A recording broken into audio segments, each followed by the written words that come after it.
important chapter in the evolution of Indian society, spirituality and culture was the theistic movement, also called the Bhakti movement, that emerged from South India, where three main gurus, Ramanujacharya, Shankaracharya and Madhvacharya, emerged from the southern Indian states.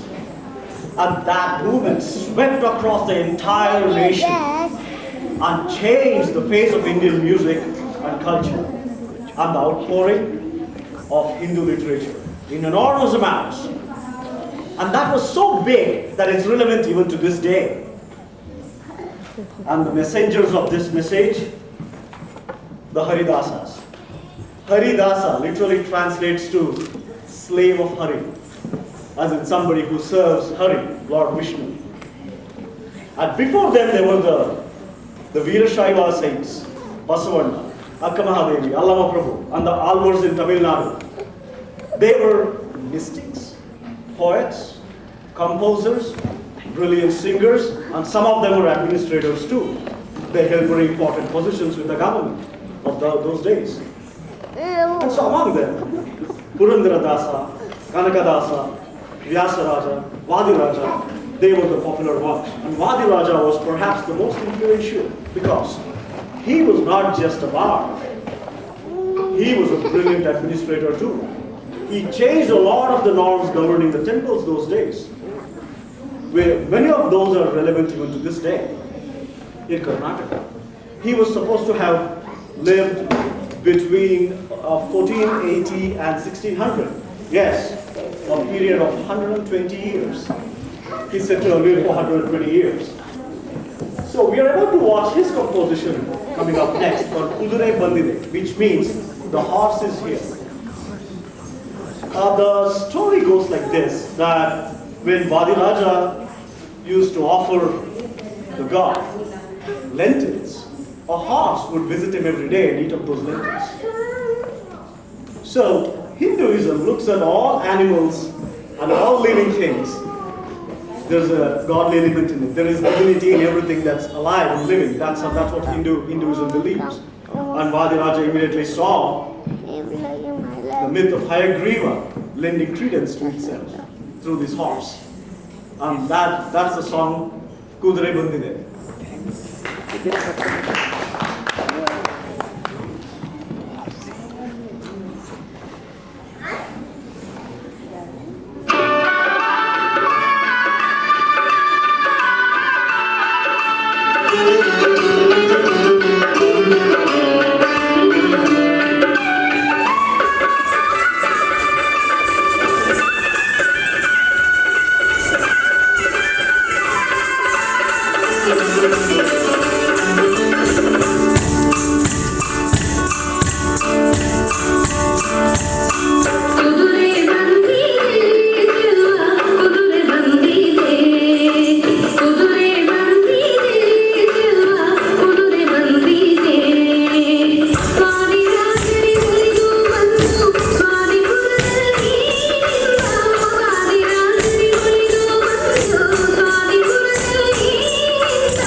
Traditionally, at the end of a Bharatanatyam performance, there's something called Tilana.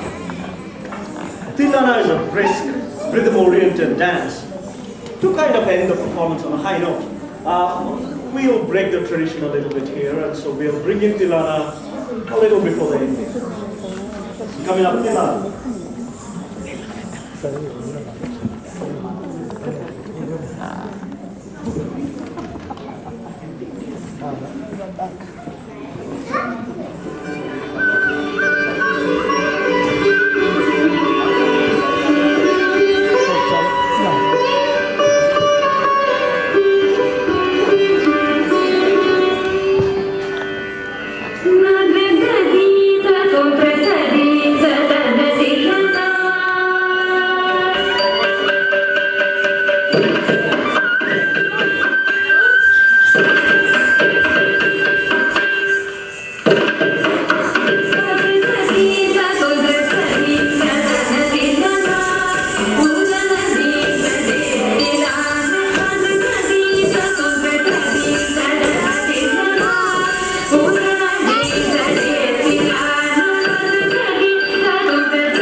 Amma, Amma's coming.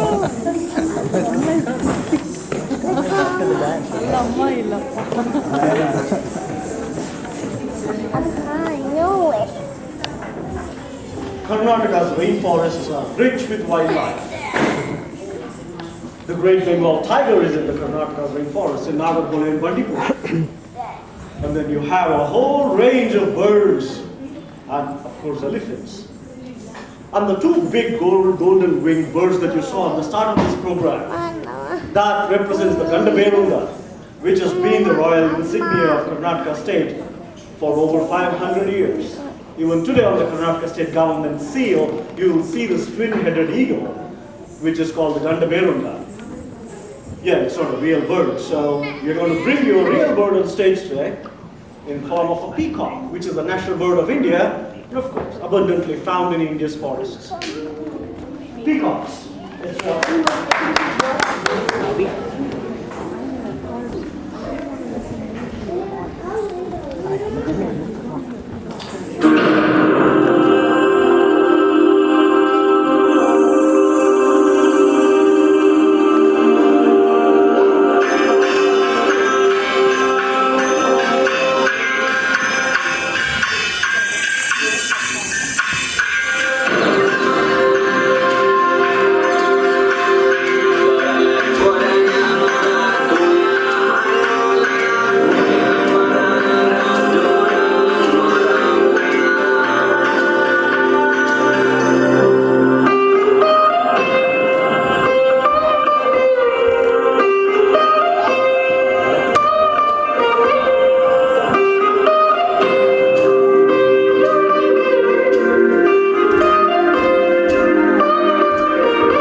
Great.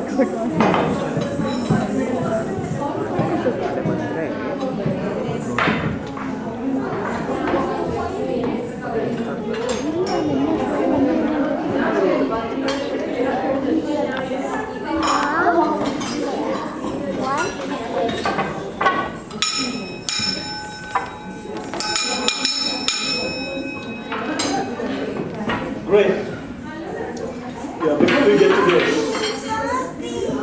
let me tell you a little story. I'm sure you'll enjoy this story. Not many of you would have heard this. This is something to talk about how long back Kannada was involved. This was in the early 20th century when they found an Oxyrhynchus papyrus in Egypt. And the papyrus was of a Greek play, scripted sometime in the 1st or the 2nd century. And the Greek play was unfinished, of an unknown playwright, and it was titled The Charitian Mind. In that play, the protagonist, Charitian, a lady, she's stranded on some land bordering the Indian Ocean. And the countrymen of that land spoke in a native language which the Greeks could not understand.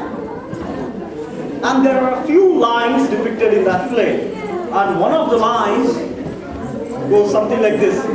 Pancha madhuvannu patrakke haki. This was on a Greek play, on a Oxyrhynchus papyrus belonging to the 1st and 2nd century. So it was translated in the play as pour a little wine into a cup and set it aside. But yes, Kannada has evolved since then and words have changed, and what was written then maybe is not meaningful anymore. There are some scholars still working on it because many people believe it could be Tulu, which is another language in the state of Karnataka that evolved from a blend of Malayalam and Kannada. Malayalam is a language of Kerala. So what this incident suggests is historically we had traders from the Malabar region, which is the coastline between Karwar and Mangalore on the Arabian Sea, where there were traders going back and forth to Greece and Rome, and there was always trade going on with Greeks and Romans, with, the evidence suggests, people from Karnataka.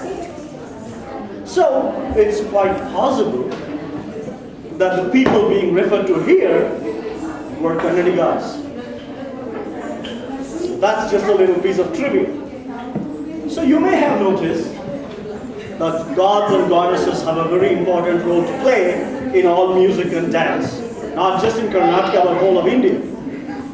Because all classical art forms developed in the temple. Talking of which, what you're about to see now, oh trust me, this is the grand finale. And the grand finale would be Kamsale. Kamsale is a tribal dance form that originated in the forests of Karnataka by two tribes, Jenukuruba and Halukuruba, which basically means the shepherds of honey and shepherds of milk. Dated back something like 500 years. So these guys have been performing these dances for a long, long time, and they were the experts at it. Originally supposed to be very acrobatic, and with this instrument, which is a very ancient instrument, this is like a brass cymbal with a string on a pad, and it's quite heavy. And before I break my fingers on this, I better hand it off to someone who knows how to handle this better. So let's see this Kamsale, followed by a grand crescendo of a fusion. And that's our last performance for the evening. Enjoy this grand finale. Thank you.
Just no.